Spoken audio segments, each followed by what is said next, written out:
എടാ, ഇനിയെങ്കിലും ശ്രദ്ധിക്കണം, കുറച്ചെങ്കിലും ഗൗരവത്തിലെടുക്കണം. ഇതൊന്നും നമ്മളെ ബാധിക്കുന്നില്ലല്ലോ എന്ന ചിന്തയെ ഒഴിവാക്കണം. ഇറാൻ ഇസ്രായേൽ യുദ്ധം ഓരോ കുടുംബത്തെയും ബാധിച്ചു തുടങ്ങി. പാചകത്തിനാവശ്യമായ ഗ്യാസ് ലഭിക്കാത്തതിന്റെ പേരിൽ ഹോട്ടലുകൾ പൂട്ടിത്തുടങ്ങി. ഉള്ള ഹോട്ടലുകളിൽ ഭക്ഷണങ്ങൾക്ക് വില വർദ്ധിച്ചു. ഒരുപാട് മനുഷ്യരുടെ ജോലി മുടങ്ങി. പെട്രോൾ പമ്പുകളിൽ വാഹന ഇന്ധനങ്ങൾ കിട്ടാനില്ല. രാജ്യത്തിന്റെ പ്രധാനമന്ത്രി വീണ്ടും ഒരു ലോക്ക്ഡൌണിന്റെ സൂചനകൾ നൽകി തുടങ്ങി.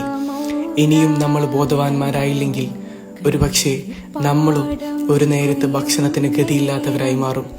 ലോകം അന്ധകാരത്തിന്റെയും ആക്രമണത്തിന്റെയും അഹന്തതയുടെയും അരാജകത്വത്തിന്റെയും ആഴങ്ങളിലേക്ക് കൂപ്പുകുത്തിക്കൊണ്ടിരിക്കുന്നു. ഇതിനെതിരെ നമ്മളെ കൊണ്ടൊന്നും ചെയ്യാൻ കഴിയില്ലല്ലോ എന്ന് ചിന്തിക്കരുത്. നമ്മളെ കൊണ്ട് കഴിയുന്ന ഒന്നുണ്ട്: പ്രാർത്ഥന. പടച്ചവനോട് പ്രാർത്ഥിക്കണം.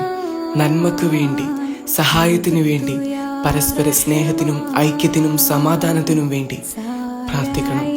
അതേനി നമ്മുടെ മുന്നിലൊരു വഴിയുള്ളൂ. നാഥ, നിന്റെ കാവൽ നൽകണേ അല്ലാഹ്.